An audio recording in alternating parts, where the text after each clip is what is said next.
हम आज देखेंगे कि जीवन सत्य है या मरण सत्य है। तो बाइबल ये सिखलाती है, संसार का जो ज्ञान है, इस ज्ञान के द्वारा हम परमेश्वर के सानिध्य में कभी नहीं जा सकते हैं। परंतु बाइबल ये सिखलाती है हमें कि जीवन सत्य है।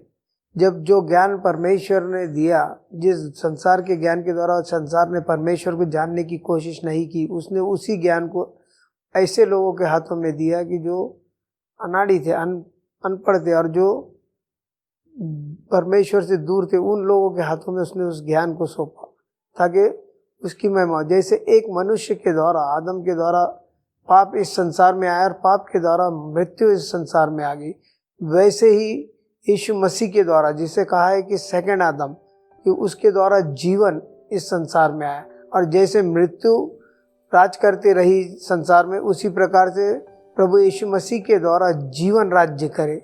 इसीलिए उसने ये किया कि दोनों एक तरीके के मनुष्य, यानी जिस परमेश्वर को मनुष्य जानना चाहता था, देखना चाहता था और जिसकी वो आशा रखता था, वो स्वयं परमेश्वर मानवीय देह में होकर इस संसार में आया ताकि मनुष्य को जीवन दे और बहुतायत का जीवन दे।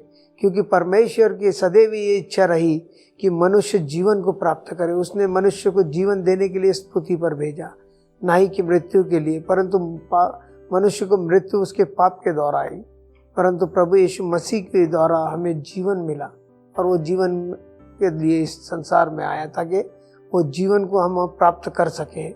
और वो जीवन केवल प्रभु यीशु मसीह के द्वारा ही हम प्राप्त कर सकते हैं। यदि उसने कहा, यदि तुम मुझ पर विश्वास रखोगे तो तुम जीवन को पाओगे, और यदि हम उस पर विश्वास करते हैं तो ही हम उस जीवन को प्राप्त कर सकते हैं।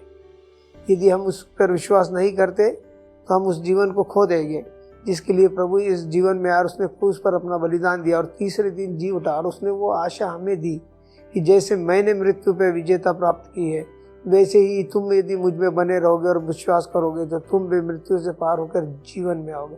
और उसको कहा है आध्यात्मिक जीवन, क्योंकि पाप के द्वारा ये शरीर नश्वर हुआ, परंतु आत्मिक जीवन, जिसके लिए, जो आध्यात्मिक जीवन के लिए, यानी आत्मा के लिए परमेश्वर, यानी आत्मिक जीवन के लिए कहा गया है। और बाइबल सदैव आध्यात्मिक जीवन के विषय में कहता है, शारीरिक विषय में नहीं, परंतु आध्यात्मिक विषय में कहता है कि मनुष्य जो है वो इस संसार में क्यों रचा गया है, क्यों परमेश्वर ने मनुष्य की सृष्टि की। मृत्यु के लिए नहीं, परंतु उसने जीवन के लिए। परंतु इस संसार के लिए जो सत्य है वो मृत्यु है, परंतु बाइबल ये सिखलाता है कि मृत्यु सत्य नहीं है, परंतु जीवन सत्य है। इसलिए आज हम प्रभु यीशु मसीह को अपने जीवन में ग्रहण करें ताकि जिस उद्देश्य के लिए उसने हमें इस संसार में भेजा, उसका वो उद्देश्य पूरा हो और वो जीवन को हम प्राप्त कर सके, जिसके लिए उसने क्रूस पर अपना लहू बहाया, कि उस लहू के द्वारा हमारे पापों की क्षमा और हम स्वर्ग के राज्य में प्रवेश कर सके।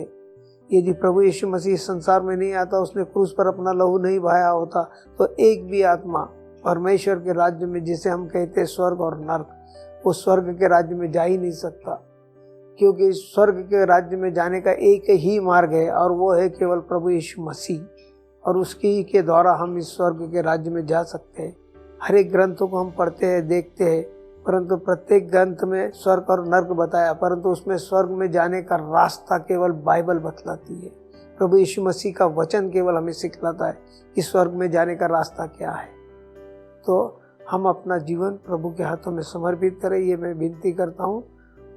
और प्रभु के चरणों में अपनी प्रार्थनाओं को रखता हूँ कि प्रत्येक आत्मा जो इस संसार में आया, जो परमेश्वर की इच्छा थी कि एक भी आत्मा नाश ना हो, परंतु प्रत्येक आत्मा बचाया जाए। और उसने हमें एक उपहार दिया, कि निर्णय का उपहार मनुष्य के लिए, कि हम अपना निर्णय खुद ले सकते हैं। और उसने दोनों मार्गों को दिखाया हमें, कि ये जीवन की ओर जाता है और ये विनाश की ओर जाता है, और इसका निर्णय हमें लेना है कि हम किस मार्ग को चुने। तो हम परमेश्वर का धन्यवाद करते हैं उसके लिए कि वो हमारे लिए संसार में आया और उसने अपने रूप को प्रकट किया, और वो फिर आने वाला है, और जो उस पर विश्वास करते हैं उन्हें उससे ले जाने वाला है। और वो जीवन उसने उसके लिए रखा है, वो स्वर्ग जो रखा है वो केवल विश्वासियों के लिए, जो प्रभु यीशु मसीह पर विश्वास करते हैं उनके लिए। तो परमेश्वर का धन्यवाद हो।